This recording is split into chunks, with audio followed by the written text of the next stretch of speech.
o nosso curso realmente é um curso informativo, não é formativo. Eu não vou vir aqui para falar eu não vou ensinar ninguém astrologia, eu não vou ensinar a fazer mapa astral, nada disso, nem teria como em 3 dias, né?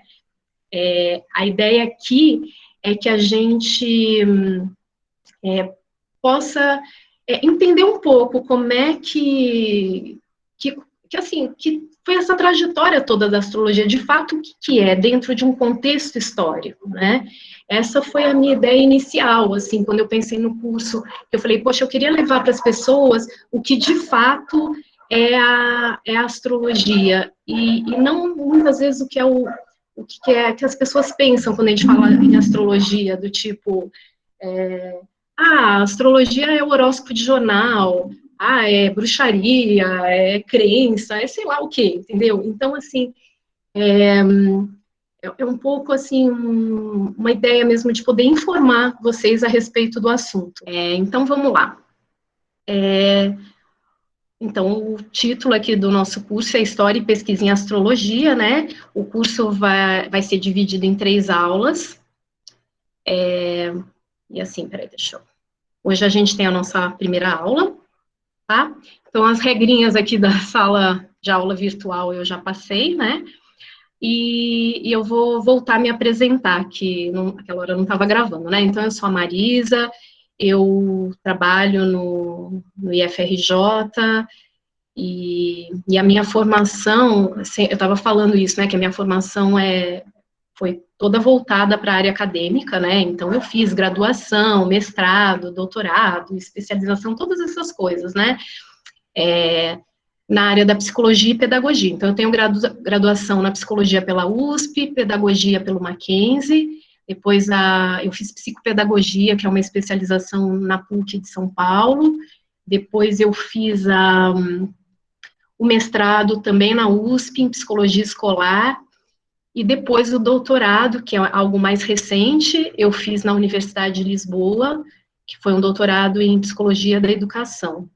Então, é uma carreira bem, assim, tradicional, digamos assim, né, e acadêmica. Só que eu sempre tive outros interesses, além desses, né, e que eu falo que esse é um momento meu, assim, de integração, porque, na verdade, o meu interesse em astrologia sempre foi desde criança, eu tinha interesse, achava legal, conhecia quase nada, né, o que eu ouvia era o horóscopo, eu já achava legal, mas era o meu interesse mesmo pelo comportamento humano, entender porque as pessoas são diferentes, e só no ano de 2004 que eu comecei, de fato, a estudar astrologia, de entrar numa escola. Para quem não sabe, eu sou de São Paulo e morei lá até 2004, então eu comecei a estudar lá, e depois eu fui para o Guarujá, que eu fui dar aula numa universidade lá, mas eu toda semana ia para Santos, porque tinha escola de astrologia em Santos, é a Escola Santista, e depois, quando eu me mudei para o Rio, no final de 2005, eu logo comecei a estudar aqui e praticamente nunca parei. Então, assim, desde 2004 até hoje, eu eu sempre fui aí direto na astrologia, até em Portugal, que eu não podia me dedicar muito por causa da tese, e ainda assim eu acabei, assim, fazendo... Eu não fiz muita coisa, não, mas acabei conhecendo o pessoal de lá da astrologia e acabei fazendo um curso também lá. Mas foi algo mais rápido, né? E o que a gente vai fazer aqui nesse curso não é um curso de formação em astrologia. Como eu estava falando antes, eu não vou ensinar ninguém a fazer mapa astral, não dá para ensinar isso em 3 dias. Os meus colegas astrólogos que estão aqui, eles sabem a complexidade da área, o tanto que a gente estuda, né? E não teria como. Então, é um curso informativo, mais voltado até para leigos, para que as pessoas entendam melhor do que se trata essa área. Até desmistificar alguns preconceitos, enfim, poder esclarecer, né? Se vocês saírem daqui com essa sensação assim, olha, aprendi coisas a respeito da história da astrologia que eu não imaginava que era assim. Então a astrologia é isso, não é isso. Essa é a minha intenção, é informar mesmo. é trazer, digamos assim, a verdadeira astrologia, tá? Porque a gente vai ver, eu vou falar dos séculos todos, e a gente vai ver que no século XX que a gente tem a inserção dos horóscopos, né, de jornal, revista, e isso deturpou muito o que é a real astrologia, né? O que é astrologia, né? Do grego astro, astros, estrelas, corpos celestes, e logos, palavra, estudo, ou seja, é o estudo dos astros, falando assim, em poucas palavras, né? Aqui eu coloquei algumas definições que eu acho que já ajuda de cara a gente entender um pouco o que é astrologia e o que não é astrologia. Uma coisa também importante dizer que a definição e os paradigmas da astrologia foram mudando com o passar dos anos. Para vocês terem ideia, a astrologia data de 28 mil anos antes de Cristo. Então, é algo extremamente antigo, né? E então a história vai mudando, os conceitos vão mudando, os paradigmas vão mudando e tudo na sociedade muda conforme essas alterações vão acontecendo. Por que eu estou falando isso? Porque as coisas não são como são, né? As coisas, elas, principalmente a ciência, os campos de conhecimento em geral, eles também se alteram, eles também se modernizam, como a gente vê, a medicina, por exemplo, né, como que, sei lá, as descobertas, né, de curas de doenças, tudo isso foi mudando com o passar do tempo, e o mesmo acontece com a astrologia. Então, vamos lá, a astrologia é um campo de conhecimento, vou botar aqui a coisinha do mouse para vocês acompanharem, né, quando eu falo campo de conhecimento, já deixo claro que eu não estou dizendo se é ou se não é ciência, tá bom? Então, é um campo de conhecimento, é uma forma de linguagem que associa o movimento dos corpos celestes, ou seja, o que acontece lá no céu, com eventos que ocorrem na Terra. Ou seja, é uma linguagem que faz um pareamento dos eventos celestes com os eventos terrestres. Primeira coisa que eu já quero também pontuar aqui, aliás, assim, eu procuro ter muito cuidado com as palavras, porque às vezes uma palavra faz toda a diferença na interpretação do que eu vou estar passando aqui para vocês. Então, quando eu falo que é um pareamento, é uma associação, eu não estou querendo dizer que é uma relação de causa e efeito. Como eu coloquei aqui, não é relação de causa e efeito. Não é uma crença, não é uma religião, não é signo solar. O que é signo solar para os leigos? É quando as pessoas perguntam assim, qual é seu signo? Aí a pessoa vai lá e responde, sei lá, é Áries, Peixes, Escorpião, isso é signo solar, tá? Que a gente até vai falar um pouquinho depois.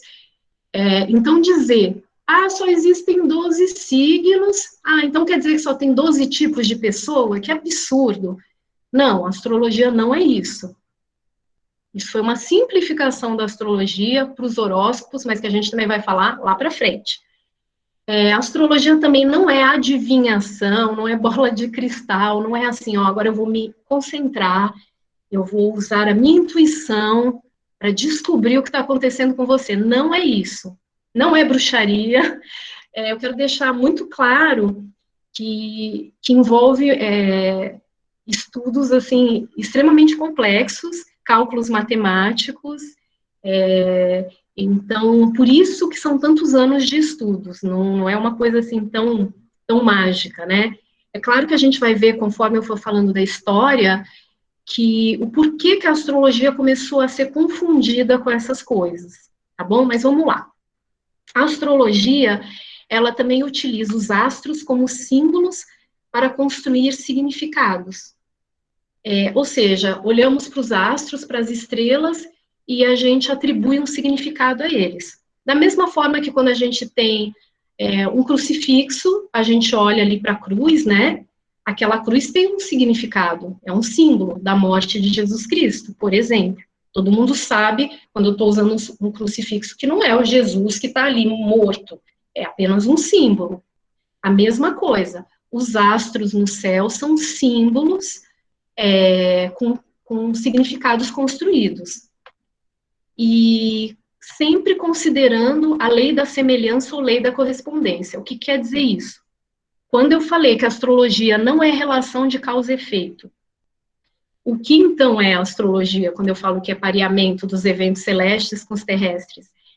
Baseando-se na lei da semelhança ou da correspondência, ou seja, o que está acima corresponde ao que está abaixo, a gente pode fazer esse pareamento. Ou seja, o céu não é uma causa do que acontece aqui na Terra, e não vice-versa. São coisas que acontecem paralelamente. Então, a ideia é essa. A lei da correspondência, ela é a terceira lei hermética, que a gente também vai falar um pouquinho mais para frente. E a lei da semelhança vem também dos antigos, né? Digamos assim, são duas leis construídas por pessoas diferentes, mas que querem dizer a mesma coisa. Eu vou explicar um pouquinho melhor elas conforme a gente for aqui caminhando, tá? Mas eu já coloquei aqui de cara para vocês entenderem que a astrologia, esse é um dos embasamentos, entendeu? Da onde vem essa história? Por que está no céu vai acontecer comigo aqui na Terra? É baseado nessas leis. Uma outra forma de definir astrologia, que também era feita pelos antigos, é a astrologia como técnica e arte, ou seja, você precisa conhecer as técnicas. Quando a gente vai para um curso de astrologia, são muitas, é um estudo muito árduo, que depende de outros conhecimentos, mas tem esse lado de arte. Olha o mapa e ali tem muita coisa, são muitos símbolos, e você, embora você dê prioridade para alguns deles, ainda assim você conseguir ter ali o seu estilo, que é algo que você vai desenvolvendo com o tempo, depois que você vai fazendo os mapas, né?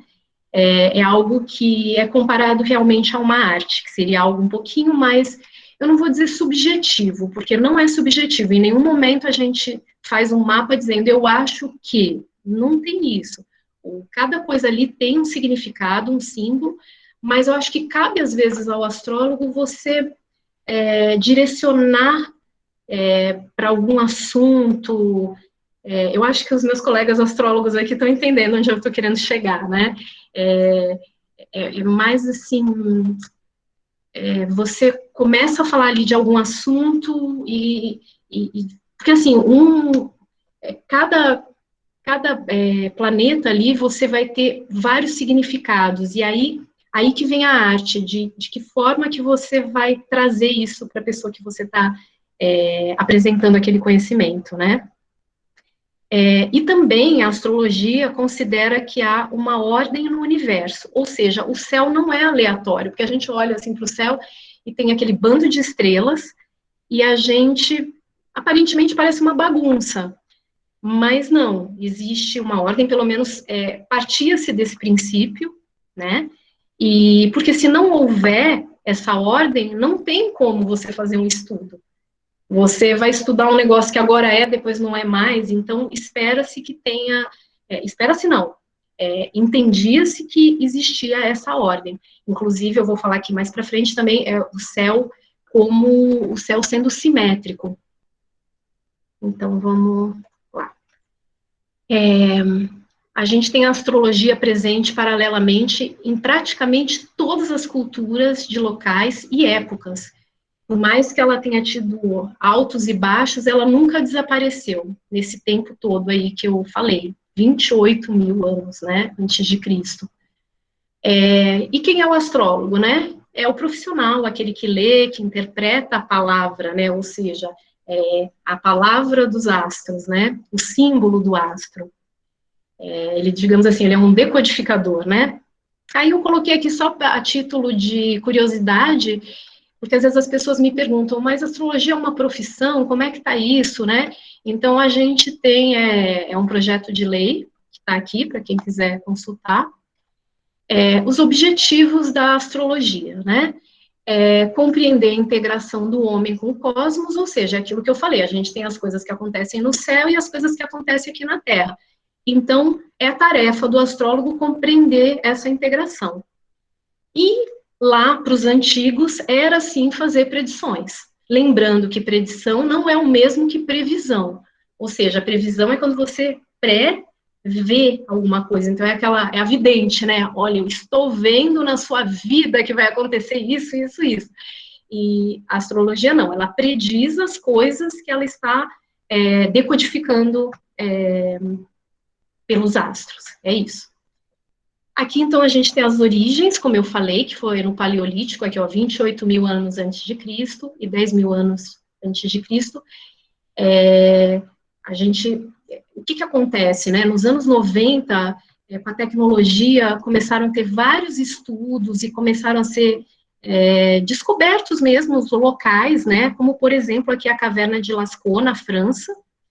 E aí, aqui são esses pesquisadores, né, que foram lá detectar o que tinham nessas cavernas tão antigas, né? Então, ainda a gente consegue enxergar desenhos, né, nessas cavernas, mesmo elas estando desgastadas pelo tempo. A gente tem aqui, nesse primeiro desenho aqui, a constelação do Touro, né, e aqui é o teto, né, da caverna, com vários desenhos que mostravam que as pessoas anotavam o que acontecia no céu. Então, a gente tem as luas cheias, as luas novas, é como se fosse assim, a preocupação deles, que não entendiam nada, né, não tinham a tecnologia de hoje para entender o que acontecia no céu. Então, eles ficavam anotando e ficavam vendo, olha, isso se repete, olha, todo dia fica de dia claro e depois fica noite. E aí, de repente, fica dia de novo, que pra gente isso é uma coisa muito óbvia, mas para eles isso não era. Ou então, por exemplo, as estações do ano. Por que agora está frio e depois passa um tempo, fica calor? E depois o clima fica seco, depois o clima fica úmido.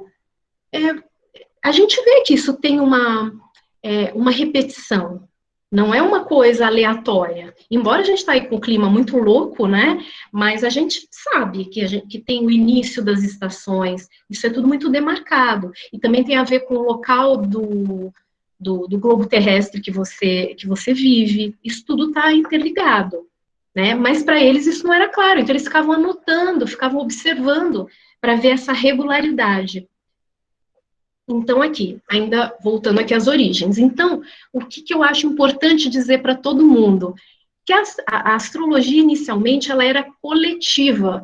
Ninguém ficava fazendo um mapa astral para perguntar assim, eu vou ganhar dinheiro? Eu vou casar? Eu vou ter filho? Não, a preocupação era coletiva, porque essas pessoas, imagina, nesses primórdios, essas pessoas, elas não tinham supermercado. Ah, que não interessa se está frio, se está calor, eu vou lá, tem meu frango, tem a minha carne, tem os meus docinhos. Não, naquela época as pessoas tinham que plantar. E elas precisavam entender por que tal época do ano elas plantavam e nada nascia. Imagina, no inverno super forte lá na Europa. Por que passa meses e nada floresce? Mas por que depois vai ficando quente e, de repente, tudo começa a florescer as flores, aí você planta, já consegue colher. Então, tudo isso eles tiveram que descobrir, né?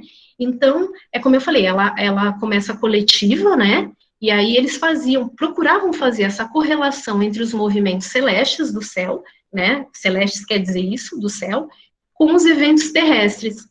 E percebiam que indicavam tendências gerais, como, por exemplo, isso que eu falei. Ou, por exemplo, as cheias dos rios, as pessoas naquela época, elas moravam perto dos rios, porque como é que elas iam tomar água? Não tinha torneira que você vai lá e abre, oba, caiu água. O filtro, a água mineral, né? Então, as pessoas ficavam muito à mercê, né, de situações, assim, às vezes até muito complicadas. Então, a astrologia inicialmente era usada para a agricultura, para o clima e até mesmo para o desenvolvimento das nações, porque sempre houve guerras, né, e aquela época tinham as guerras, então eles queriam saber quem vai ganhar, como é que a gente faz para destruir aquele povo. Então, a motivação da astrologia inicial era essa, era coletiva. Somente no século II antes de Cristo que ela torna-se também individual. E isso tem início com a astrologia horoscópica, que quer dizer o que é o horoscópico, né? Seria a marca da hora, porque isso também é importante falar para vocês, não existia marcação do tempo, isso também foi criado pelo homem. Quando a gente fala o dia tem 24 horas, o ano tem 365 dias, aqui o relógio, olha, 1 minuto, 12 segundos, isso também não existia. E aí, aqui no século II a.C., passou a existir, né? E então, a partir do momento que você tem essa marca da hora, aí sim é possível você interpretar a posição dos astros no momento do nascimento de uma pessoa e o seu desenvolvimento durante a vida. Então, a partir desse momento que começa a indicar, a astrologia começa a se preocupar a indicar mais as tendências de personalidade e o desenvolvimento das situações da vida daquela pessoa mesmo. E aí, trazendo até mais para a atualidade, né, a gente pode utilizar para pessoas, para empresas, não é só para seres vivos. Você pode, por exemplo, você vai abrir uma empresa, você pode fazer um mapa da empresa, para ver o que ali está favorecido ou não. Então, quando eu digo individual, é nesse sentido. Então isso eu acho muito importante a gente saber que as origens em nenhum momento tinha essa preocupação com essas questões mais pessoais, né? Então, vamos lá, benefícios e aplicações da astrologia. Então, aqui eu vou ler rapidamente para a gente passar para frente. Então, preparar-se, organizar-se para os eventos, obter um maior controle de consequências originadas por esses eventos cíclicos, como eu falei, os climáticos, que influenciam na agricultura, né? Fazer melhor uso da vontade, do raciocínio para orientar as ações e escolhas ao longo da vida, porque a gente já sabendo mais ou menos o momento que a gente está vivendo, e não o que vai acontecer, mas, sei lá, se você está mais inclinada para um assunto do que para outro, isso pelo menos faz você, às vezes, relaxar mais e falar, isso aqui não está dando certo no momento, mas eu também não estou muito preparado para isso. Então, você pode fazer um maior uso da vontade, que também é algo que a gente vai discutir aqui, essa história de livre-arbítrio, de destino, a gente também vai falar aqui. Que mais? Compreender o que está acontecendo em um determinado momento, atribuindo um sentido ao acontecimento ou situação de forma a obter uma atuação mais adequada. E desvendar, né, entre aspas, questões complexas do ser humano. Às vezes chega a gente ali para ler o mapa e a pessoa está mal, ela não entende porque aquilo está acontecendo com ela, e às vezes você vai lá no mapa e fala, é isso, isso e isso, tem a ver com tal história, isso, querendo ou não, ajuda a pessoa a lidar com aquilo melhor. E pode ser mesmo uma ferramenta de apoio. Atualmente a gente tem, inclusive, assim, psicólogos que indicam que a pessoa faça seu mapa, como essa ferramenta de apoio no sentido do autoconhecimento. Eu acho que, assim, aí falando a minha opinião, né, o que mais me encanta na astrologia é o autoconhecimento, que é algo que eu acho que isso faz toda a diferença na vida de uma pessoa, na tomada de decisões. Então, eu acho que, como ferramenta de apoio, ajuda bastante as pessoas. E eu tenho, digamos assim, histórias, assim, para contar de pessoas que, sim, se beneficiaram, inclusive eu. Aí, aqui também, lendo rapidamente os tipos, você tem o mapa natal, que é o que a gente chama de mapa astral, mas a gente tem técnicas de previsões, que são os trânsitos, lunações, eclipses, progressões, revoluções dos planetas. A gente tem mapa do relacionamento, que seria a sinastria e o mapa composto, astrologia infantil, astrologia eletiva. Astrologia eletiva é quando você quer eleger uma data. Então, quero fazer uma cirurgia. Qual seria um momento melhor, por exemplo, para eu não ter uma hemorragia, sabe, para a coisa acontecer e ter um desfecho um pouco mais tranquilo, né? Astrologia vocacional, astrologia empresarial, astrolocalização e etc. Astrolocalização é assim, moramos aqui no Brasil, mas agora eu quero morar no Japão. Como é que fica o meu mapa lá para o Japão? Assim, bom, eu ia entrar numa coisa aqui, mas eu acho que eu acho que é mais assim, acho que mais os astrólogos queriam me entender. Mas por enquanto a gente fica nisso. Mas para vocês entenderem que existem vários tipos de astrologia, né? Deixa eu ir aqui para frente. E agora sim, entrando na história. Afinal, o nosso curso é um curso de história, né, da astrologia. Eu queria... Deixa eu até pegar aqui meu celular, ver aqui a hora, porque senão eu me perco um pouquinho aqui na hora. Tá, eu vou parar um pouquinho aqui para abrir, deixa eu interromper o compartilhamento, ou melhor, não. Jaque, tem alguma pergunta dentro disso que eu falei até agora? Não, ainda não. Colocando de uma forma assim, muito legal, no sentido de que descobriram campos da astrologia que elas sequer sabiam que existia. Tá bom, obrigada. Então, eu vou continuar aqui. Eu ia comentar um negócio, mas eu acabei esquecendo, que eu vou falando e eu aí acabo às vezes esquecendo de umas coisas. Mas aí qualquer coisa depois eu volto, né? Então, uma coisa importante para falar. Quando eu falei da astrologia 28 mil anos antes de Cristo, vocês viram ali a caverna, a gente descobre ali que as pessoas já tinham essa preocupação, né, com a contagem do tempo, não, essa associação, né, do céu, ver essa regularidade dos acontecimentos, né, mas tudo isso não era algo, digamos assim, sistematizado. Eles observavam que aconteciam as coisas, mas ali ainda a astrologia ela não existia como um campo do saber, né, com tudo ali, com a sua teoria, tudo prontinha como a gente tem hoje. Isso aí, esse saber como outros foram construídos ao longo do tempo.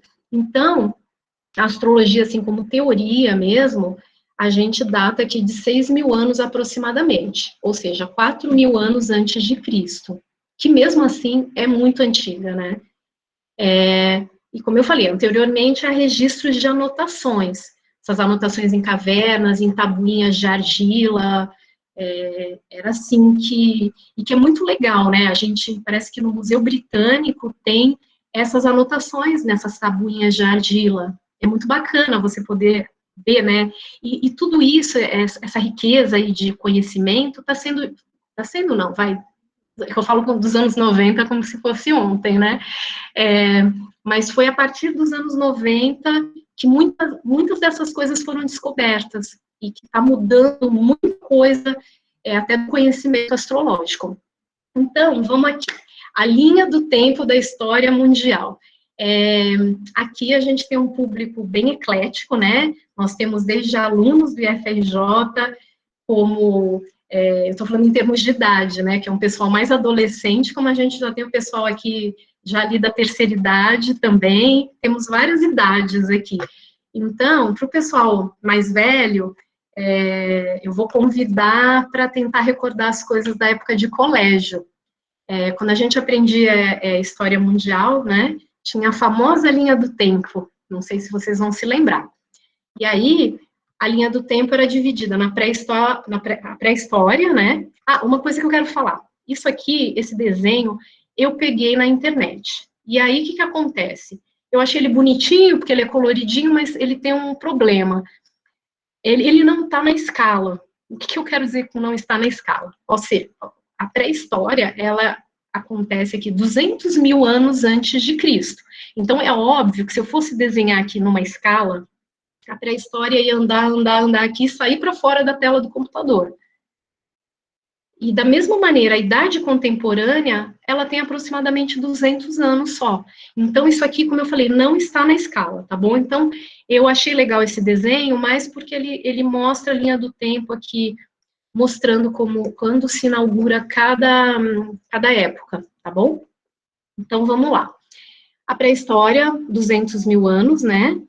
O aparecimento do Homo sapiens, e depois a gente tem aqui 4 mil anos antes de Cristo, um aparecimento da escrita, inaugurando a Idade Antiga.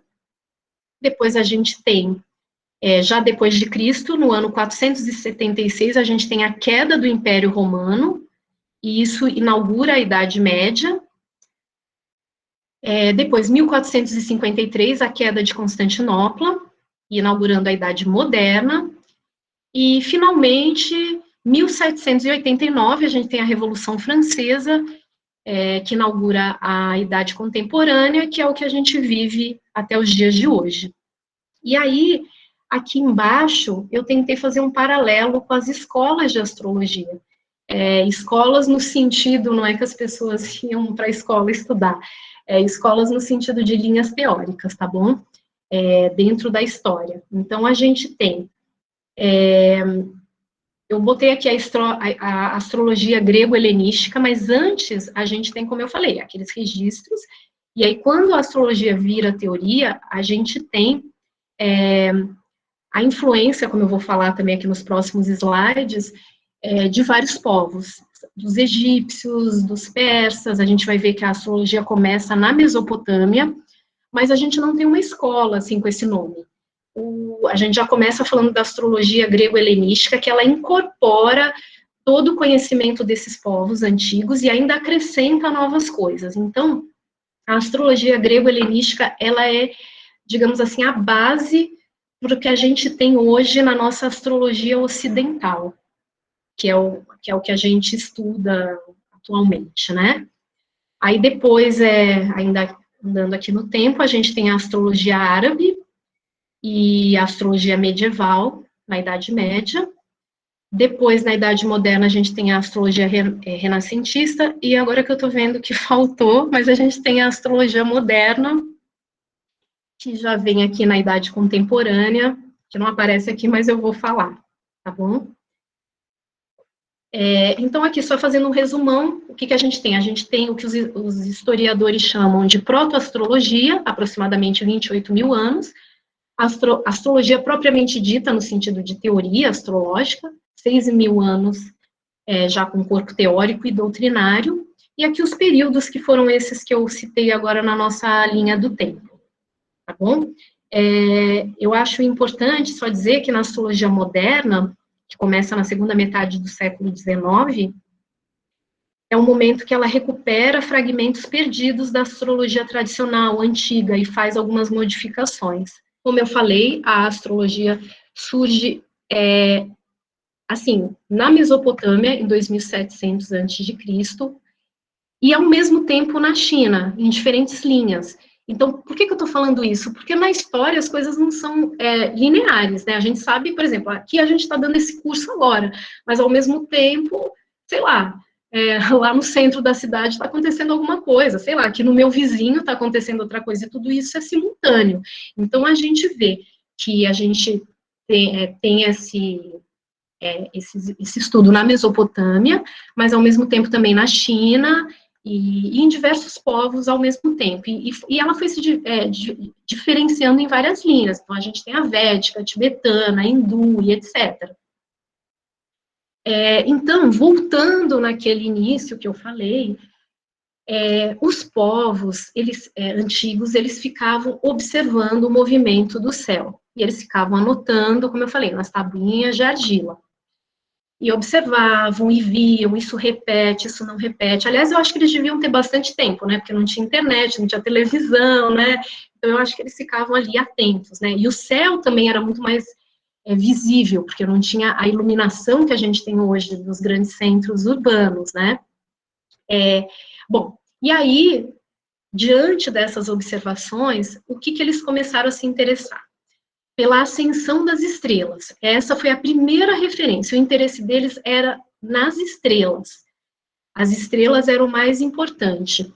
E é o que a gente chama hoje, entre os astrólogos, das estrelas fixas. Então, era basicamente isso. Eles ficavam olhando para essas estrelas fixas, por que se chamavam fixas? Porque para eles não se movia. Hoje a gente sabe que se move porque a gente tem aparelhos que conseguem medir esse movimento. Mas, de qualquer maneira, as estrelas fixas, elas caminham muito, muito devagar mesmo. Depois disso, eles começaram a prestar atenção também nos movimentos do Sol e da Lua, que a gente vai ver algumas coisas aqui sobre alguns movimentos em relação da Terra e do Sol, né? E depois, os movimentos do que eles chamavam das estrelas errantes, que nós, em astrologia, chamamos de planetas, e o significado de planetas é exatamente isso. Estrelas errantes, no sentido que elas se movem, ou seja, Porque são todas paradinhas, mas tem umas aí que se movem, se mexem. E aí sim, os planetas, Mercúrio, Vênus, Marte, os planetas vistos a olhos nus, é assim que fala, a olho nu, é isso. Então, era isso que eles começaram a observar. Olha, esses planetinhas aqui que a gente enxerga, que eram quais naquela época, como eu falei, que eram os visíveis e ainda são visíveis a olho nu. Nós temos Mercúrio, Vênus, Marte, Júpiter e Saturno. Os outros descobertos depois foram já descobertos com auxílio de aparelhos. Que Urano também é visível a olho nu, dependendo da fase do ano. O que é importante dizer aqui? Como eu falei, o interesse deles era nos planetas, seja a estrela, o Sol e a Lua não são planetas, né? Mas que seja, são esses astros do céu. Ninguém estava interessado em signo, em casas. Eu falo casas porque, para quem conhece astrologia, existem as casas astrológicas.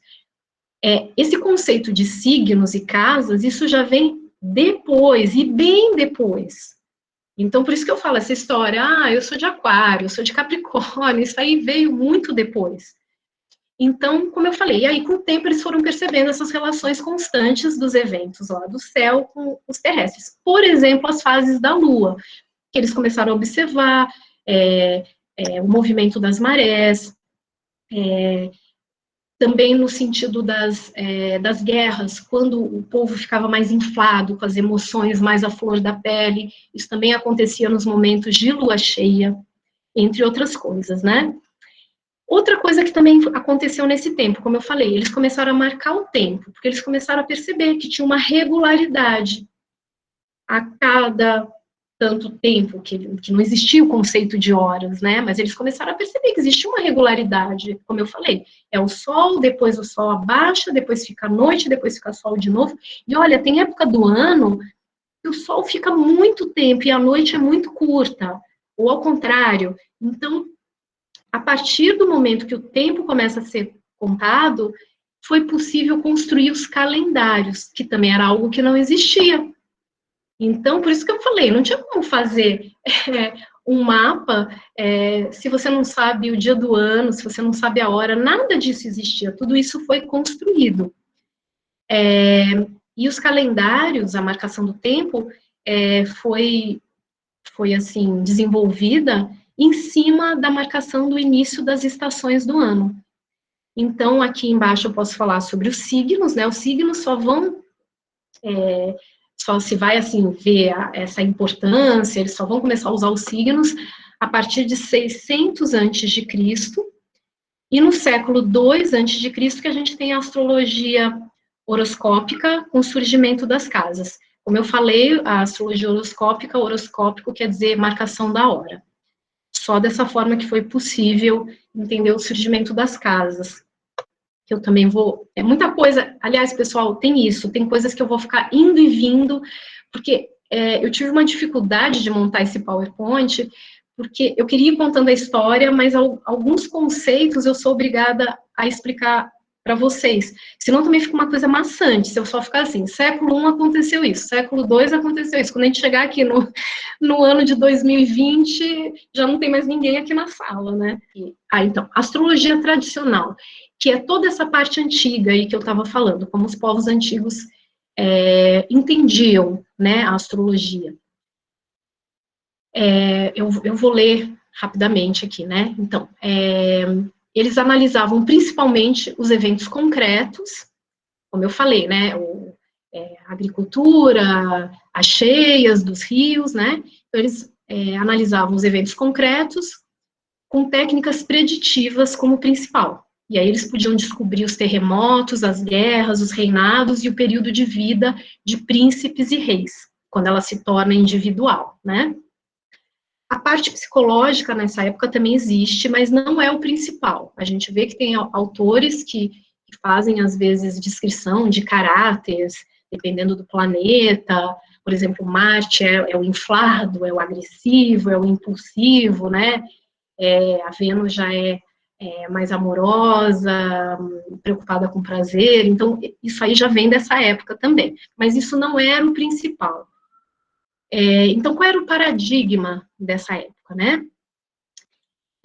Era uma preocupação de trabalhar com planetas vistos a olho nu, esse paradigma de que há uma simetria no céu, essa simetria há uma organização, então há um controle, a gente pode entender que se lá é assim, aqui também é. Durante muitos anos, a gente também vai ver que a astrologia e a astronomia eram a mesma coisa, ou seja, a Terra era vista como centro do universo, né, com camadas onde ocorriam a órbita dos planetas, ou seja, ficava a Terra e os planetas ficavam orbitando ao redor da Terra. Isso eu também já vou falar com vocês, porque uma das coisas que eu quero fazer aqui no curso é desmistificar alguns mitos, né? Bom, se desmistificar são mitos, mas assim, existem, por exemplo, uma coisa, toda vez quando alguém quer descaracterizar a astrologia, a pessoa chega e fala assim, mas a astrologia antiga falava que a Terra era o centro do universo, hoje a gente já sabe que é o Sol, então esquece, a astrologia está tudo errado. Não, não está errado. Pensando que a astrologia, estamos aqui na Terra, estamos tentando entender os eventos na Terra, eventos muitas vezes subjetivos, ou seja, o que é o subjetivo? É como você sente aquilo. Então, não interessa se o Sol é o centro. O que interessa é de que ângulo eu estou enxergando aquele acontecimento. Eu não sei se isso fica claro, depois a gente vai discutir isso mais, e se alguém tiver dúvida, eu vou tentar falar um pouco mais a respeito disso. Eu vou tentar até exemplificar, por exemplo, eu estou aqui no meu apartamento e estou olhando, por exemplo, se eu olhar aqui do lado, tem uma varanda. Aí eu olho aqui, tem essa varanda. Então, qual é a minha visão?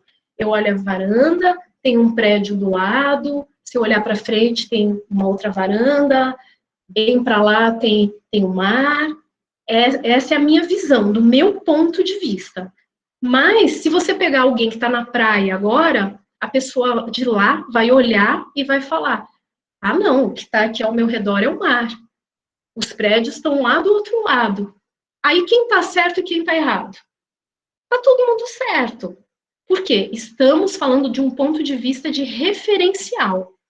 Então, a astrologia, quando ela pega a Terra como referencial, ela está... como eu falei, ela está colocando a Terra como referencial, justamente porque a ideia dela é ver o que acontece na Terra, dessa visão. De qualquer maneira, a gente sabe que nessa época realmente existia uma falta de conhecimento, eles achavam mesmo que a Terra era o centro do universo. Mas como eu falei, a gente ainda vai discutir mais a respeito disso. Dessa questão aí da astrologia e astronomia. Mas o que importa saber aqui, inicialmente, é que elas eram consideradas a mesma coisa. Então, se você lê um texto antigo que fale astronomia ou astrologia, era tudo junto. Tem alguns que, às vezes, até fala assim, os matemáticos. Os matemáticos dessa época, muitas vezes, eram astrólogos e astrônomos. Então, como eu coloco aqui, né, essa visão da Terra no centro, ela vai ser quebrada só no Renascimento, com Copérnico, e o Galileu Galilei, que é o descobridor do telescópio, né? E também vai ser nessa época que a gente vai ter a separação da astronomia e astrologia. Outra coisa que está tampando aqui, mas o que está escrito é que nessa época existia pouca ênfase nos signos, e a ênfase era muito nos planetas.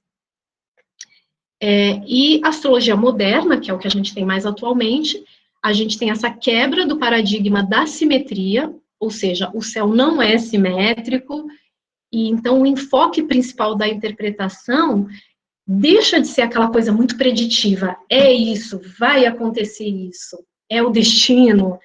A partir do momento que o paradigma da sociedade muda, no sentido de começar a aparecer a noção de probabilidade, estatística, o universo passa a ser visto como algo probabilístico e não determinístico, que era até então a visão que se tinha. Então, a astrologia passou a acompanhar isso, né? Então, a partir da descoberta de Urano e dessa mudança de paradigma, a astrologia moderna, ela passa a enfatizar mais o subjetivo do que essa coisa determinista, né? Aqui, como eu já tinha falado do Urano, que eu falei que era o imprevisto, inesperado, né? E aqui só também a título de curiosidade, a gente tem Netuno sendo descoberto em 1846 e Plutão em 1930. E ambos, junto com Urano, eles só aumentam ainda mais essa imprecisão. Ou seja, não há promessa de previsões absolutas, mas de probabilidades. E como eu estou falando, isso não é só na astrologia, isso é para tudo. Vamos pegar aqui um exemplo.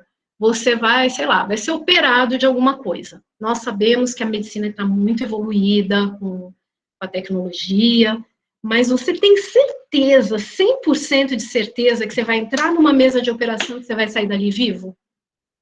Pode até ser que tenha gente que tenha, mas pensando num mundo assim mais concreto, a gente sabe que não. Existe uma probabilidade de sim, olha, o médico é bom, o hospital é bacana, eles conhecem muito, não, vai dar tudo certo, mas a certeza a gente não tem. Então, isso a gente pode dizer que acontece, é um universo realmente probabilístico, é isso. Eu vou parar aqui, bom, ainda falta falar isso, e aí eu vou dar uma parada, mas vamos lá. Então, quando eu falo que ela fica mais focada no autoconhecimento, que seria o subjetivo, né, e hoje muito usada para fins terapêuticos também, mas também faz previsões muito boas, mas como eu falei, são previsões probabilísticas. A astrologia moderna, o que mudou também? Há uma ênfase muito grande para os signos. Então, essa coisa lá de, como eu falei, peixes, Áries, touro, né? Hoje, por mais que a pessoa fale que não acredita, que não gosta, que não tem interesse, mas todo mundo, no mínimo, sabe qual é o seu signo solar, né? Então, hoje a gente vê manuais, livros com descrições longas falando dessas características pessoais de cada signo, características psicológicas, de comportamento, né? Mas na astrologia tradicional, como eu já tinha falado, também há essas descrições, só que não era a ênfase, tá bom? Então, eu vou interromper aqui o compartilhamento. Não, eu primeiro preciso saber se tem pergunta, senão não preciso nem interromper. E aí, Rosângela, Jaque? Tem umas perguntinhas, sim. Algumas dúvidas aqui Deixa eu abrir aqui. O Rafael Cruz Rodrigues, né? Então, espera só um pouquinho, Rosângela, que eu vou interromper aqui. O Rafael Cruz Rodrigues, ele questionou aqui se existe, né, a astrologia chinesa e indígena. Ele acha que até em algum momento, né, você respondeu, mas você quer falar alguma coisa sobre esse ponto? Sim, eu vou, porque agora tudo isso que eu estou falando é como se fosse assim um pano de fundo, porque eu vou entrar agora na história propriamente dita. Agora eu vou entrar e começar a falar dos egípcios, dos persas, da astrologia antiga, astrologia na China, mas a resposta é sim, existe. Tudo isso acontece paralelamente. E ele também questionou se há algum tipo de atividade astrológica que utilize aparelhos como o telescópio. Atividade astrológica com o nome que a gente conhece hoje, não. Digamos assim, como houve essa cisão do que é astronomia e do que é astrologia, digamos que o telescópio é mais utilizado pelos astrônomos para poder observar os planetas, digamos assim. Mas isso não quer dizer que os astrólogos não façam isso, porque o astrólogo ele precisa ter esse tipo de conhecimento, é um embasamento para o estudo dele, mas ele não precisa do telescópio para fazer um mapa, para entender melhor. Eu não sei se foi isso que ele perguntou. Mas eu acho que Marisa, tudo bom? Fala. Boa noite. Então, o que eu me referi é mais a respeito de, como você estava falando do inesperado, das mudanças de paradigma, mas a respeito de pesquisa. Não sei se existem astrólogos pesquisadores, enfim, porque nós temos técnicas de raio-x, enfim, aí a gente vai ampliando o universo, né? Foi nesse sentido que eu perguntei. Tá. Então, Rafael, essa parte de pesquisa, ciência, isso vai ser discutido na quarta-feira. Vai ser um dia voltado para eu descrever as pesquisas que existem, o que já foi feito em universidades, na verdade, fora do Brasil. Aqui no Brasil a gente não vê muita coisa, e essa discussão, se é ciência, não é ciência, e se é, que tipo de ciência e quais os tipos de ciência que existem. Mas pronto, a gente vai fazer isso na quarta-feira, tá bom? E aí sim faz sentido a sua pergunta. Ok, Tudo obrigado. bem? Tem mais uma perguntinha aqui agora da Jéssica Mello, que ela gostaria da explicação do que são e como funciona as casas na astrologia. Jéssica, é o seguinte, não é má vontade, mas assim, a gente tem pouco tempo e assim, a minha ideia não é desenvolver aqui, como eu falei, um curso de formação, o que é signo, o que é casa, o que é planeta. Eu estou falando de forma genérica, mas só para você não ficar sem a resposta, enquanto os signos seriam as qualidades, em que sentido as qualidades? Quando eu vou dar um exemplo, tá? Assim, vou fazer um paralelo. Quando a gente fala assim, vermelho, verde, azul, então, sei lá, a cadeira é azul, o banco é verde, é nesse sentido que a gente fala qualidades, seriam as energias envolvidas naquilo. Então, quando você fala, eu sou do signo de Aquário, já que é o meu signo, eu gosto de liberdade, de inovar, são algumas características, né? Falam que está no futuro, tem algumas características que nem estão corretas, tá? Mas isso são qualidades. Agora, quando você fala de casa astrológica, você está falando de algo concreto, de localização, que a gente vai, daqui a pouco a gente vai estar falando disso, porque eu vou falar justamente das latitudes, longitudes, e as casas, elas aparecem a partir desses conceitos, que dá início ali ao ascendente, que marca a casa 1, aí são 12 casas astrológicas, mas eu vou falar um pouquinho disso para explicar esses conceitos terrenos. Realmente eu estou tendo uma dificuldade de conseguir fazer uma sequência que fique claro, assim, para todo mundo, né? Mas, assim, em poucas palavras, são isso. As casas são questões concretas, localizações concretas da vida da pessoa. Então, por exemplo, a casa 2 fala como é que seriam as finanças de uma pessoa. Se a pessoa gasta muito, se ela gasta pouco, como é que ela... o quanto que ela tem de recursos, que não precisa ser só dinheiro. Às vezes você não tem dinheiro, mas você tem recursos, você sabe fazer coisas, entendeu? A casa 7, por exemplo, é a casa do relacionamento, é a casa do seu par, ou do seu sócio, ou também do seu inimigo declarado. A casa 4 é a casa da família, do seu lar. Então, são coisas um pouco mais concretas, né? Quando a gente fala num parceiro, é uma pessoa, existe. Agora, quando você fala de um signo, é algo mais abstrato, é uma qualidade. Não sei se ficou claro, tá bom? Eu vou continuar aqui um pouquinho, já eu... Maria, só tem uma pergunta aqui, né? A Milena, ela questionou aqui se mapa astral e mapa numerológico tem alguma relação? Olha, eu conheço pouco de numerologia, eu tenho um colega que está aqui, que é o Marcos, ele, de repente, num outro momento, pode até esclarecer, mas eu conheço pouco de numerologia, mas deve ter, talvez, alguma associação, acredito que sim, mas, assim, eu não sou a pessoa para responder isso, tá bom? Para finalizar, vou te falar logo as últimas duas perguntas. Se os animais do ano, que vêm da mitologia chinesa, se é uma forma de astrologia, isso é a pergunta da Jéssica, e o Raimundo perguntou se existe alguma correlação entre a astrolocalização e a radiestesia. Acho que vamos lá. Primeiro, eu entendi as perguntas. A da Jéssica é assim, a astrologia chinesa é uma astrologia, sim, tá?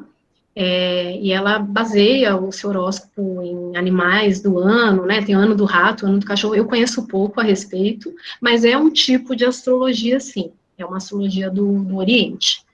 E a pergunta do Raimundo é o seguinte: eu não vou saber responder porque eu não conheço de radiestesia. Aliás, é isso. O problema, às vezes, da astrologia é que as pessoas às vezes começo a relacionar com outros conhecimentos, que são conhecimentos que eu não domino, muitas vezes nem tenho muito interesse em me aprofundar, né?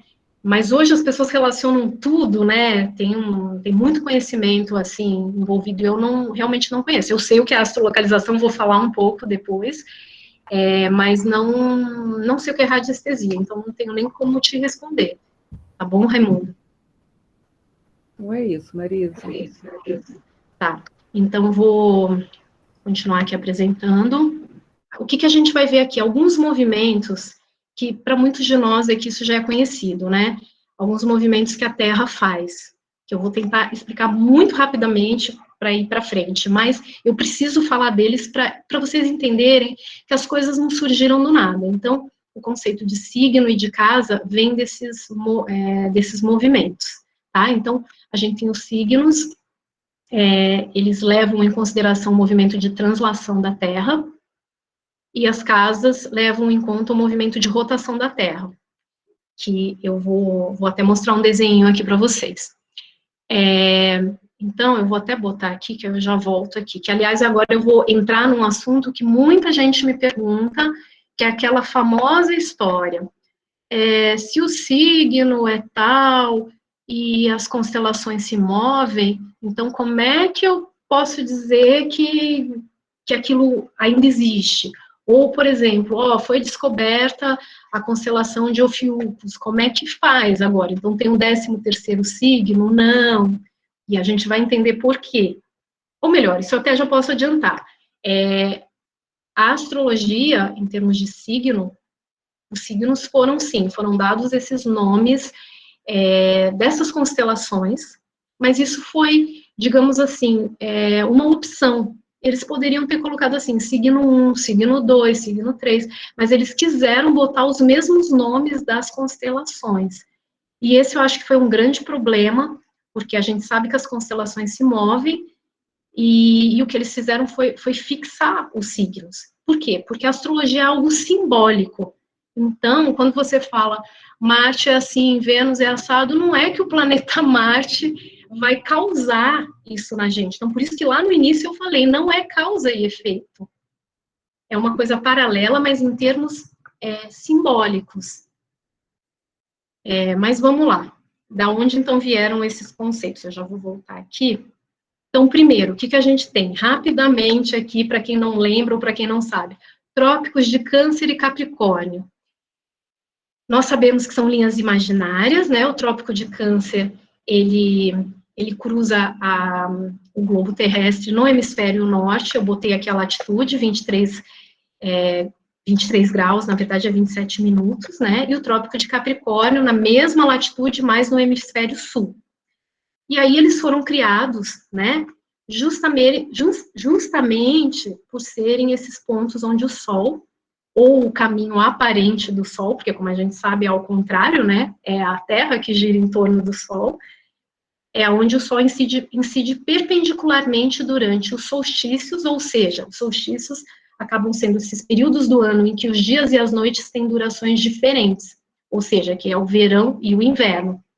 Ou seja, durante o verão no hemisfério sul e o inverno no hemisfério norte, o Sol ilumina perpendicularmente cada vez mais o sul. Ele vai, como eu falei, é um movimento aparente. Então, parece que vai descendo, até que chega uma hora que ele atinge o Trópico de Capricórnio, até tem um desenho aqui, ó. Então, aqui seria o Trópico de Capricórnio, essa linha preta, e essa de cima aqui, também linha preta, Trópico de Câncer. Então, vamos supor que o Sol, então, está aqui, que o ponteirinho do mouse é o Sol.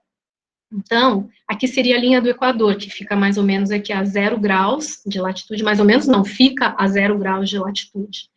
Então, são linhas imaginárias, como eu falei, né? E aí o Sol faz... Ai, desculpa, gente, peraí. Aqui. Então, o Sol faz esse movimento. Ele vai caminhando, caminhando, caminhando, até chegar aqui. O limite dele é aqui. Ele incide os raios dele nessa região. Então, o Sol está aqui, o que acontece? Hemisfério norte tem os dias mais longos, e aí os raios solares para o hemisfério sul, aqui abaixo, né, eles já ficam muito inclinados, então a gente sente isso no clima, na duração do dia e da noite, que seria o inverno, né? A gente tem os dias mais curtos, as noites mais longas, e isso vai variar dependendo do local que você estiver na Terra. Então, existe esse caminho. E aí, a grande pergunta, né? Por que esses nomes, Trópico de Câncer e Capricórnio, né? Que é isso que muitas vezes perguntam por que foi dado esses nomes, né? E aí, peraí, deixa eu só passar aqui, que aqui são os motivos dos trópicos receberem esses nomes, né? Então, primeiro, né, a origem do nome dos trópicos foi em 200 a.C., e aí eles estão, como eu falei, associados aos fenômenos dos solstícios no hemisfério sul, que acontecia quando o Sol estava posicionado sobre a constelação de Capricórnio. Então, nesse caso, sim, tinha uma associação direta com a constelação de Capricórnio, e no hemisfério norte ele estava posicionado na constelação de Câncer. Aí, por isso que eles deram origem a essas linhas imaginárias, demarcando todos esses fenômenos que eu falei na Terra. Aqui a gente tem as funções dos trópicos, mas eu vou passar para frente, por causa do tempo mesmo. Aqui, como eu falei, é a representação dos trópicos. E aqui, como eu falei, que eu ia falar de alguns movimentos, né? Então, aqui eu botei um videozinho para vocês, que vocês começam a ver a Terra girando aqui em torno do Sol, que é o que a gente chama de movimento de translação. Então, acho que o vídeo fica bem claro, né? O que acontece aqui com a Terra. E para ela dar essa volta completa ao redor do Sol, demora 365 dias e 6 horas, ou seja, aproximadamente um ano. E aí é por isso que vem a história do ano bissexto, que eu também não vou me alongar aqui.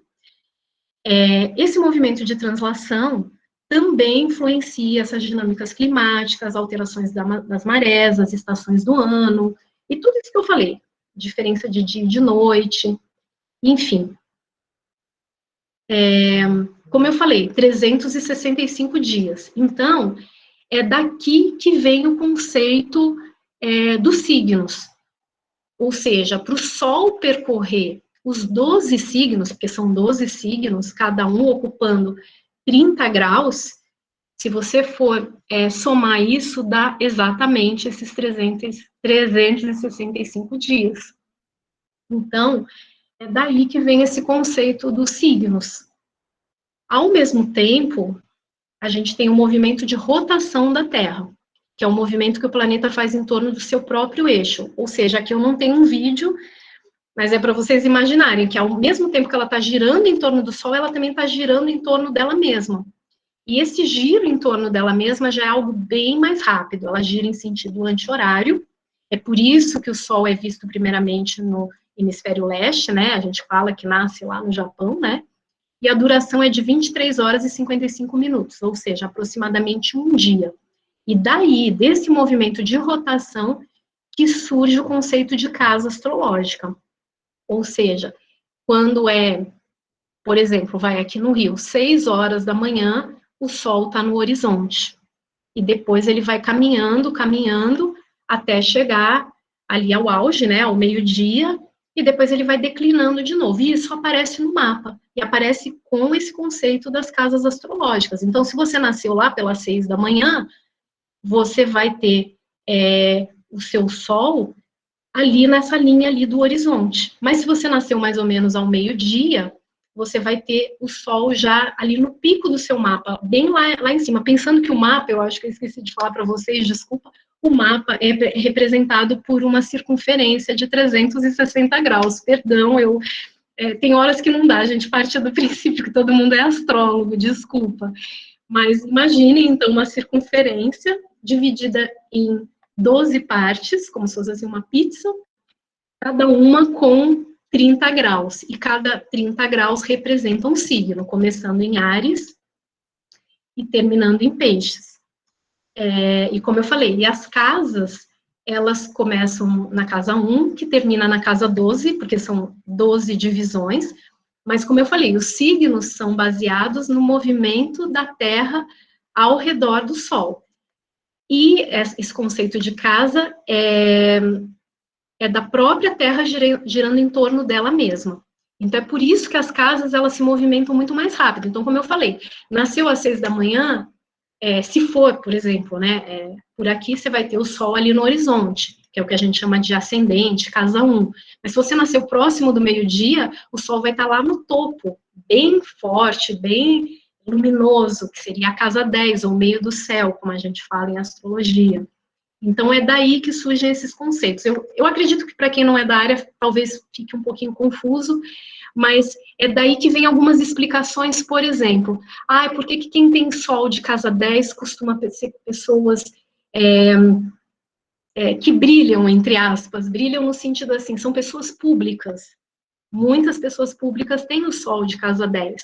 E aí a associação vem daí, porque é o momento que o sol está no seu brilho maior.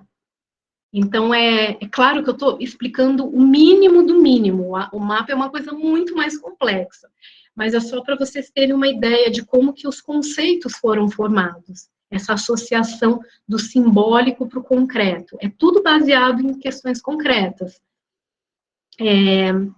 Bom, isso aqui também eu meio que já falei. E a gente tem aqui um último movimento ainda da Terra, que é o movimento de precessão dos equinócios.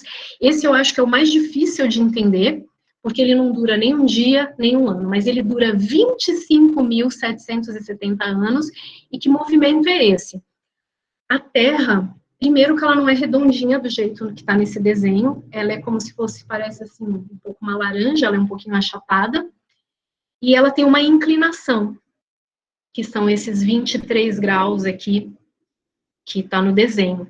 Então, vocês teriam que imaginar como se fosse um peão. Quando o peão está ali rodando, tem uma hora que ele meio que dá uma caidinha para o lado. E é um pouco isso que a Terra faz. Então, existe, além dela girar em torno dela, mas é um girar em torno com eu chamo dessa caidinha, como se fosse um peão, né? Então, esse movimento também tem uma influência, que é o que a gente vai ver, e aí que eu vou conseguir dar a explicação, por exemplo, da diferença da astrologia tropical para a astrologia sideral, ou astrologia védica, como muitos falam. Então, esse movimento que eu falei que é do peão, né, o que acaba acontecendo? O efeito que ele traz é como se houvesse uma antecipação dos equinócios. Então, todos os anos, existe algo que não bate com o céu, não bate em que sentido? Não existe esse paralelo exato. Ou seja, quando fizeram a primeira vez esse posicionamento, eles perceberam que existia uma relação entre esse eixo de inclinação da Terra com a constelação de Áries. Só que, justamente por causa desse movimento, isso começa a ter uma antecipação. Então, quando a gente vai ver depois de 25 mil anos, já não ocorre mais os equinócios justamente nessa constelação. Então, no caso aqui, de Áries, ela já se antecipou, ela já foi para Peixes. Agora eu não estou falando de signo, pessoal, estou falando das constelações no céu, tá?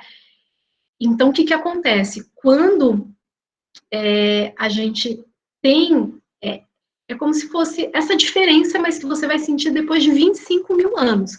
Mas como a gente tem um universo muito antigo, isso vai dando diferenças. Então, é por isso que às vezes as pessoas falam assim, mas atualmente os equinócios estão acontecendo na constelação de Peixes, não é mais na de Áries, porque o Áries, como a gente vai ver aqui, opa, não, aqui já vem a Mesopotâmia, vamos voltar, cadê?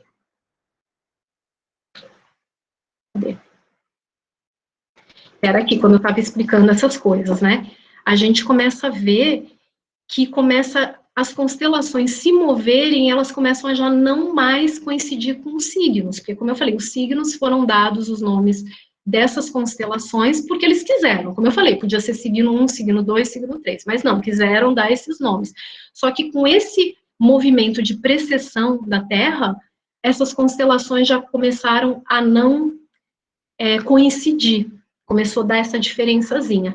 Aliás, também aproveito para falar uma coisa aqui, que isso que eu falei, que já não está mais em Áries, agora está em Peixes, É isso que as pessoas falam, sabe essa história, era de aquário? Não tem um lance assim que as pessoas falam isso, estamos na era de aquário. Não, não estamos, ainda estamos na era de peixes. A era de aquário ainda demora uns 300 anos para acontecer. É claro que em 25 mil anos estamos bastante próximos da era de aquário, mas no momento ainda estamos na era de peixes, que ela foi inaugurada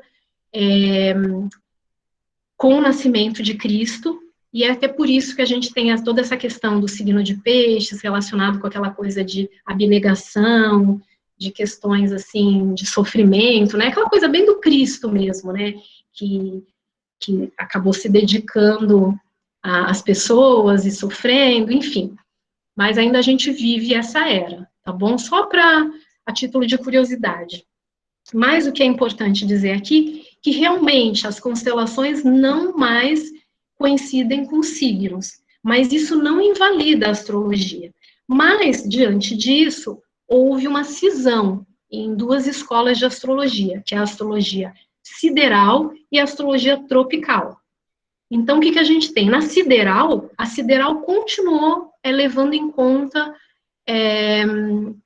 essas constelações. Então, digamos assim, eu sou do signo de Aquário, pela astrologia tropical, que é a astrologia que a gente usa, mas pela astrologia sideral eu já seria do signo de Capricórnio, porque Capricórnio é pela constelação de Capricórnio. Então, assim, são longas discussões. Então, assim, tem o pessoal que usa hoje, inclusive essa astrologia sideral tem sido agora usada no Brasil, mas o que marca e o que é o mais frequente na astrologia ocidental é a astrologia tropical. Por quê? Por que não houve interesse de acompanhar as constelações? Porque eu falei, isso foram apenas nomes dados. O que interessa da astrologia tropical é o que eu falei ali atrás, são as estações do ano, os equinócios e os solstícios. E é como eu vou falar aqui, né, ela é influenciada desde os gregos, egípcios, mesopotâmicos, chineses e indianos.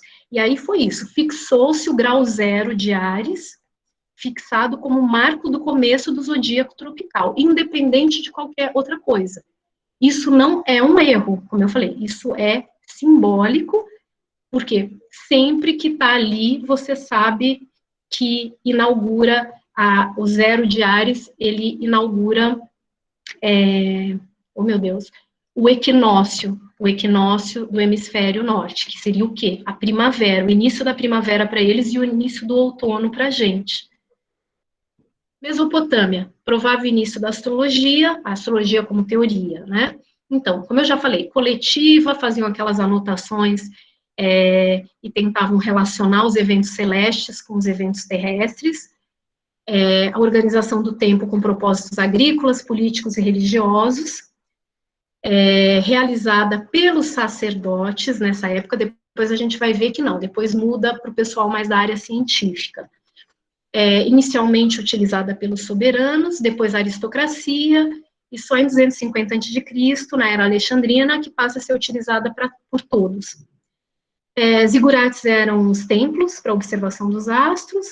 Aí a gente tem aqui o período babilônico, com os registros dos eclipses, que hoje para a gente isso é muito conhecido, mas eles descobriram nessa época. Astrologia baseada em estrelas e não em signos, que eu gosto muito de marcar isso. Quando eu falo estrelas, seriam também os planetas sendo muito mais importantes do que os signos. No Egito, a gente tem grande desenvolvimento da astrologia, a gente tem um zodíaco muito importante esculpido no Templo de Dendera, e que atualmente ele encontra-se no Museu do Louvre. Parece que é um dos locais no Museu do Louvre que mais espaço ocupa, esse zodíaco de Dendera, ele é esculpido no teto. Na verdade, o que aconteceu foi que foi o original para o Museu do Louvre, e parece que no Egito tem, eu acho que é uma réplica, é uma coisa assim. O que mais? No Egito a gente tem o desenvolvimento do saber estelar. Eles ficavam muito preocupados, como eu falei, com essas estrelas fixas. Por exemplo, eles ficavam observando a estrela Sírius, e quando ela aparecia, eles já sabiam que era o Ano Novo Egípcio, com 360 dias e 5 dias adicionais. Só para vocês verem que o calendário foi mudando com o passar do tempo. Era assim que eles marcavam o calendário. Eles davam muita importância ao Sol, como eu falei, eles criaram calendários e criaram também a teoria dos decanatos.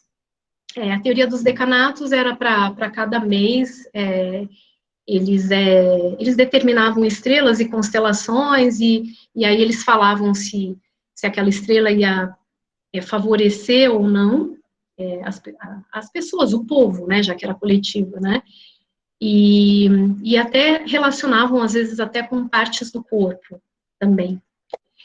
Na Pérsia, a gente começa a ver já aquela coisa que eu falei, já não era mais uma coisa só do sacerdote, já começaram a introduzir a matemática nos cálculos astrológicos.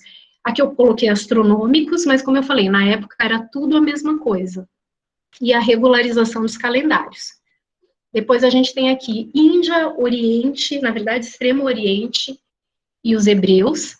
Então a gente tem aqui a astrologia indiana, muito influenciada pela astrologia chinesa, que eles se baseiam mais no zodíaco lunar, e nós aqui mais no zodíaco solar, e a prática da astrologia horária. A prática da astrologia horária é uma coisa bem de adivinhação que eles faziam, de fazer uma pergunta do tipo assim, sei lá, perdi meu celular, eu vou encontrar o meu celular? Aí você vai lá e abre o mapa, aí você, pelo que está ali aparecendo no mapa daquele momento, você tem essa resposta. Isso é uma coisa bastante antiga. A China possui astrologia, uma astrologia singular, como eu estava falando, que é baseada nos animais, ela é anual, e influenciou vários povos do Oriente, como a Coreia, Japão, Ásia Central, além da Índia. Já os hebreus, a gente tem um conhecimento sobre os ciclos solares e lunares, que para a gente, isso hoje é muito óbvio, né? A lua cheia, a lua nova, mas foram eles que descobrem. Tanto que a gente tem aqui como exemplo Moisés, que marcou o êxodo justamente numa noite de lua cheia de primavera. Isso aí foi calculado. E a gente tem que entender que a lua cheia ilumina, né, o ambiente. Lá não tinha ainda luz elétrica, né. Aí sim, Grécia. A Grécia é a que mais influenciou a astrologia ocidental, inclusive nos dias de hoje. Então, a astrologia grega, ela incorporou tudo isso que eu falei anteriormente, dos persas, dos mesopotâmicos, dos egípcios, e ainda ela traz ainda mais cultura dentro desse saber, né? Então, ela tira um pouco esse caráter religioso, de sacerdote, e ela traz um caráter mais científico. Como eu falei aqui, ela racionaliza, desenvolve a precisão dos cálculos astrológicos e refina a sua interpretação, ou seja, ela que cria um rigor astrológico. Como eu falei, assimila essas outras culturas. Aí eu vou falar o nome de alguns estudiosos da época que contribuíram para a astrologia. Nós temos Pitágoras, conhecido na matemática, mas como eu falei, estava tudo interligado na época, astronomia, matemática, astrologia. Aí eu posso citar aqui esse livro aqui, que é a Doutrina da Harmonia das Esferas, que fala justamente dessa observação dos céus. Temos Hiparco, que ele é bem importante, porque é ele que cria a circunferência de 360 graus, e ele aperfeiçoou os cálculos relativos à precessão dos equinócios, que é aquilo que eu te falei, que é aquilo que eu falei para vocês. A gente tem ainda em 280 a.C. a primeira escola de astrologia na Grécia, aí sim uma escola para se estudar. E temos Ptolomeu, que ele sim foi muito importante para a astrologia, com essa obra, que é o Tetrabiblos, é uma obra composta de 4 partes, 4 volumes. E aí, né, nesses volumes, ele fica dando dicas, né, desde como a pessoa deveria ser, como deveria se comportar, mas traz ensinamentos astrológicos. A minha vontade era poder mostrar trechos do livro, mas realmente, no minicurso isso é impossível. Eu fico com vontade de passar tudo, porque eu sou apaixonada por esse conhecimento, mas vamos lá. E aquilo que eu falei, que os astrólogos deixam de ser sacerdotes e passam a ser conselheiros privados de pessoas de poder. Como exemplo, Júlio César, Crasso, Pompeu, todos eles se consultavam com o astrólogo, não necessariamente para saber de sua vida pessoal, mas eles queriam saber se o reino deles estava previsto alguma invasão, se eles iam ganhar guerra, algo muito nesse sentido, né? Também, a gente pode falar também da época da Grécia, o Doroteus de Sidon, também tem uma obra muito importante, que é o Pentateuco, com poemas astrológicos. Vettius Valens, que ele escreve Antologia, que é a primeira coleção de mapas de pessoas conhecidas. É a primeira vez que a gente vê isso, mapas astrais. E ele contribuiu com um grande material de pesquisa, inclusive para hoje. Isso tem sido descoberto mais atualmente. Mas vamos lá. Então, Hermes Trismegisto, com Corpus Hermeticum, com textos que englobam obras de filosofia, medicina, astrologia e alquimia, e Platão, com a obra Timeu de Platão, que descreve o nascimento do universo e as condições entre o homem e o cosmos. O que é muito interessante, que em nenhum momento Platão fala o nome astrologia, mas todo o conteúdo desse livro dele está implícita a premissa do embasamento astrológico. Então, vamos lá. Roma, a gente continua tendo a astrologia utilizada pelos imperadores e teve um considerável prestígio. A gente tem aqui ainda, né, a figura do Ptolomeu, com a astrologia com finalidade de orientar a vida e preparar as pessoas para os perigos, né? E ele que formula a teoria geocêntrica, que mais à frente a gente vai ver que ela vai ser derrubada por Copérnico. E, finalmente, em 357 depois de Cristo, a astrologia tem esse primeiro momento de baixa. É um primeiro momento que ela é banida pela pressão da igreja, já que nessa época, no Império Romano, a gente tinha o cristianismo, que se tornou a religião oficial, e no concílio de Constantinopla foi muito atacado. O que é um concílio? Concílio era onde tinham as regras, da igreja, o que pode, o que não pode, o que é permitido, o que não é, e a igreja católica decidiu que a astrologia, nesse momento, seria banida de Roma, porque ia contra as premissas do cristianismo, porque o cristianismo falava de um livre-arbítrio, até porque você tem que ser uma pessoa boa para merecer o céu, e se já estava tudo determinado, digamos assim, isso não acompanhava essa ideia cristã. A gente ainda volta nisso, porque depois a astrologia volta com a ideia de que não era determinista, mas que era mais probabilística, mas enfim, a gente volta nisso. Então, a gente tem a astrologia árabe, que também tem bastante contribuição, pois ela traduz textos e incorpora partes da astrologia grega, e também possui influência da astrologia hindu. E aí a gente tem esses autores, que eu vou passar adiante, assim como o Observatório de Bagdá, mas eu acho importante falar que eles construíram o astrolábio, entre outros instrumentos, que o astrolábio é um instrumento naval que consegue identificar as latitudes e longitudes do local que você tiver na Terra. Eu vou ainda avançar um pouco, mas eu vou terminar no horário, tá bom, pessoal? Deve estar todo mundo com fome, quer jantar, né? O século XI, agora que volta... como eu falei, em Roma, a gente tem a astrologia sendo banida, e aí a gente viu a astrologia árabe, e depois de um tempo, no século XI, a astrologia retorna à Europa. Aí sim, a gente vê a igreja cristã continuando a condenar a astrologia, como eu falei, com essa história de falta de compatibilidade com seus conceitos. E aí surge na astrologia essa ideia, os astros inclinam, não determinam. Foi uma primeira maneira que a astrologia tentou, digamos assim, se safar da Igreja Católica. E aí a astrologia começa a se expandir, chegando no auge no século XIV. Aí a gente tem a Idade Média, século XIII, a gente começa a ter as universidades e as 7 artes liberais. O que eram as 7 artes liberais? Era uma metodologia de ensino. Aliás, eu acho que eu vou explicar isso e eu vou encerrar por hoje, tá bom? Mas eu acho muito importante falar disso.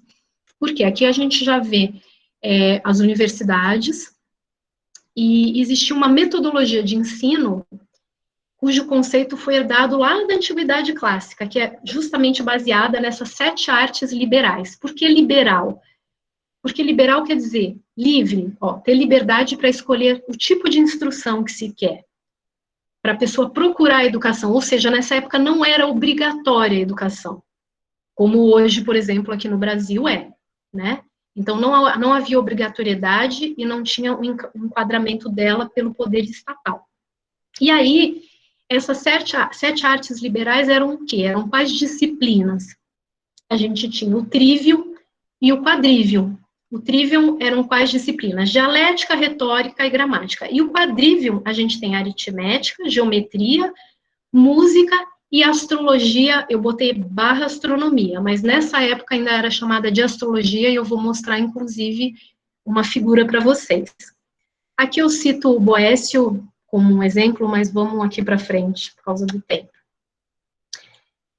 Aqui é uma citação que eu acho importante ler para vocês, só para vocês verem a analogia que eles faziam entre as 7 artes liberais e a ordem cósmica dos 7 planetas visíveis a olho nu. Então, a gente tinha a analogia, como eu falei, né, relacionado com a retórica, analogia com o sentido simbólico dos planetas, relacionando a retórica com Vênus, a gramática com a Lua, a lógica com Mercúrio, a aritmética com o Sol, a música com Marte, a geometria com Júpiter e a astronomia com Saturno. Bom, essa é a imagem que eu queria mostrar para vocês. Então, a gente tem aqui o quadrivium, aqui a gente tem a aritmética, aqui está escrito, né, em latim. A gente tem a geometria, a música e a astrologia.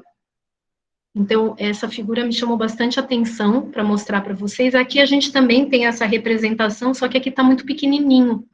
Mas seria aqui, tá bom? Então, tudo isso para quê? Para eu mostrar para vocês que a astrologia fazia, sim, parte das universidades, e era um conhecimento aceito. A gente tem aquela questão ali com a Igreja Católica, que a gente vai retomar, mas fazia parte em conjunto com a astronomia, era tudo a mesma coisa. Então, para a próxima aula, a gente pega aqui o Renascimento.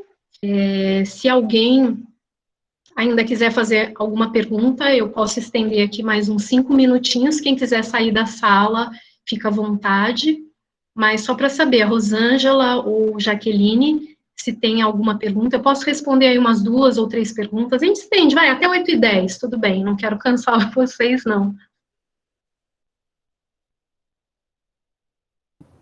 Não, algumas perguntas, né? Por exemplo, a Mariana, ela questionou aqui por que começa em Áries e termina em Peixes, e não segue uma ordem dos signos pelos meses do ano. Até eu gostaria de saber.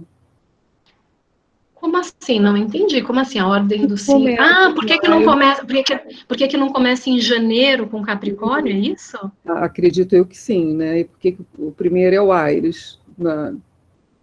Áries, se a gente for pensar... Isso, Áries foi eu que fiz a pergunta, é isso mesmo. Por que não começa, tipo, janeiro é Capricórnio, e vem Aquário, se não me engano, Peixes. Por que não começa, não segue essa ordem? Pergunta.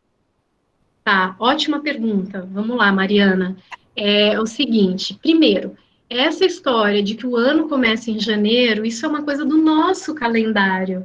Por isso que eu falei, a importância da história, eu acho isso muito legal, é porque a história é uma coisa que ela vai mudando com o tempo. Então, lembra que eu falei que os calendários foram construídos, né? E a construção da astrologia tropical, que eu acho que eu falei muito rápido, porque é muita informação, gente.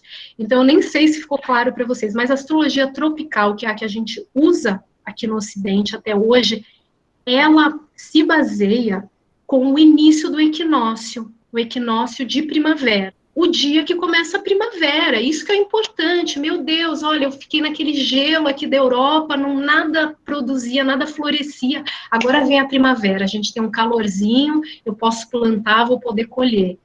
Vão começar a gente vai começar a ter as flores. É que a gente está aqui num país tropical que tudo meio que floresce o ano todo, mas você vai para esses países frios, a pessoa ela tem que guardar, porque ela não vai ter comida para o outro ano, não vai nascer. Eu morei um tempo em Portugal, né? E olha que lá nem é o país mais frio da Europa. Você vê, chega o inverno, as árvores ficam secas, você não tem folha nas árvores. Então, mas respondendo sua pergunta, é isso. O marco, porque essa coisa de marcar o início, isso aí é uma coisa que o homem criou. Então, essa criação da astrologia é feita em cima do marco zero de Áries, que é quando começava a primavera no hemisfério norte. Ficou claro? Tem, Mariana? Sim, ficou assim, obrigada.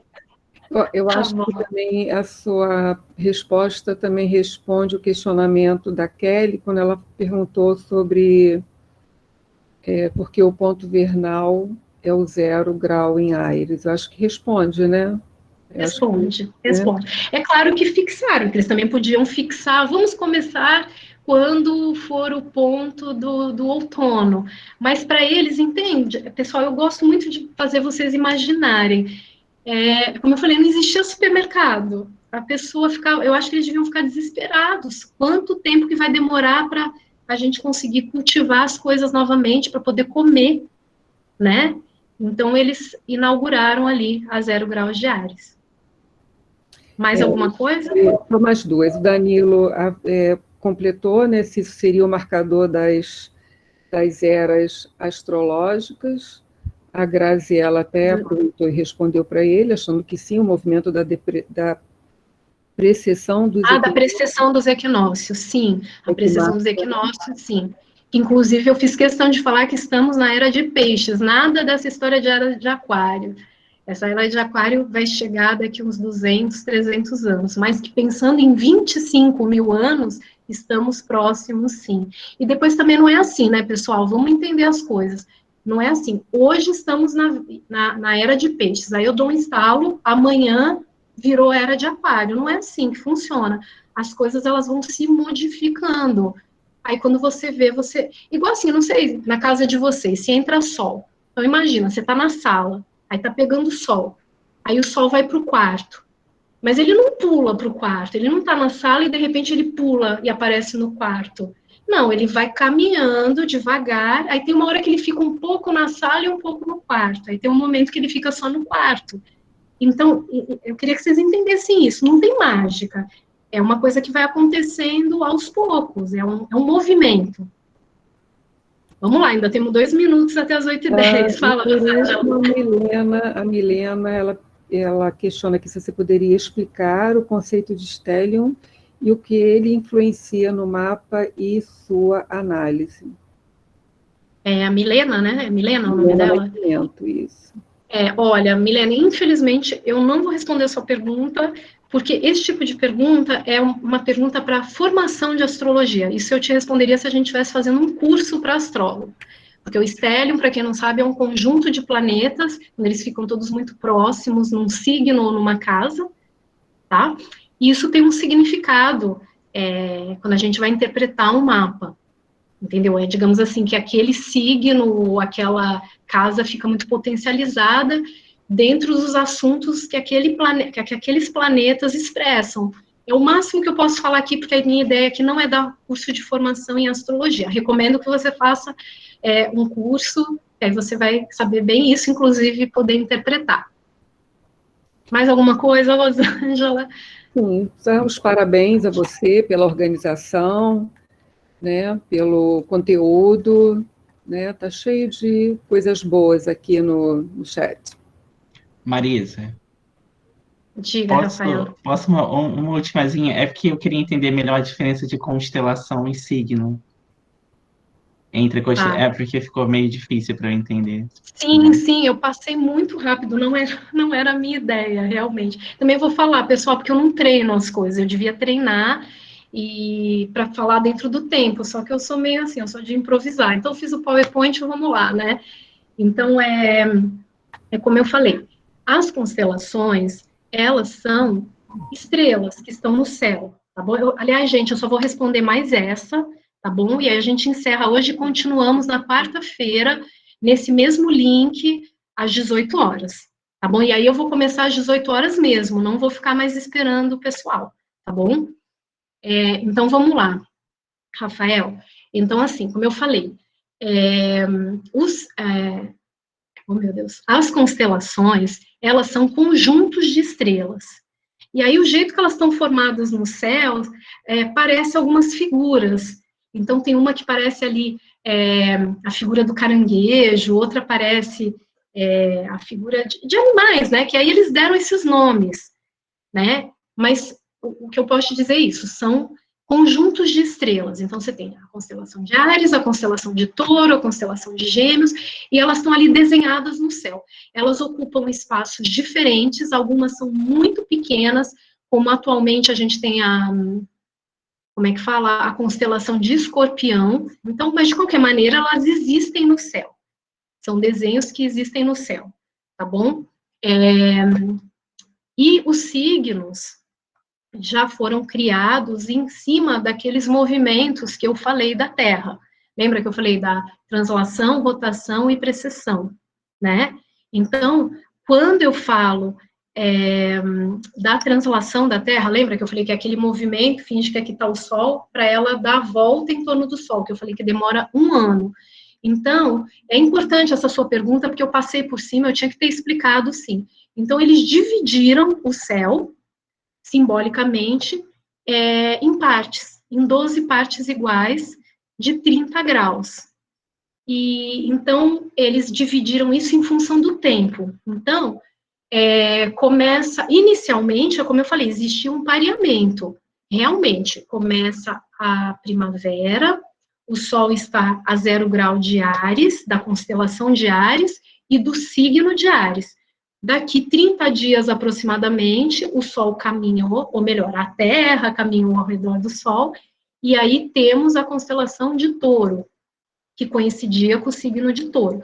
Mas percebeu? O signo é uma criação simbólica, por isso que eu falei, o fato deles botarem o mesmo nome, eu acho que só complicou. Eles deviam ter colocado, como eu falei, signo 1, signo 2, para simbolizar essas 12 partes da pizza, que seria justamente esse tempo que a Terra demora para circular ao redor do Sol. E aí sim, dizer do mês tal ao mês tal é mais quente, é mais frio, porque era tudo baseado nisso. E aí sim, quando o Sol está em Touro, a gente tem o clima assim. Quando o Sol está em Câncer, no hemisfério norte, nossa, está muito calor, começa o verão. Não sei se deu para entender. Deu sim, obrigada, foi ótimo. Bom, gente, então é isso. Obrigada a todos que participaram, que ficaram aqui ouvindo. E é isso. Agradeço também você, Rosângela, Jaqueline, que estiveram aqui comigo, anotando as perguntas, me ajudando. E todos mais aqui, todos que contribuíram, o pessoal da SACEP, a nossa host, que é a Marcele. E é isso. Obrigada por tudo, pessoal. Quarta-feira estamos aqui novamente. Tá bom? Beijo grande para vocês e até quarta-feira. Bom, outra coisa, qualquer coisa que mudar, eu vou enviar e-mail para vocês, fiquem tranquilos, inclusive de bibliografia. É isso, pessoal. Beijo, boa noite. Deixa eu primeiro parar de gravar.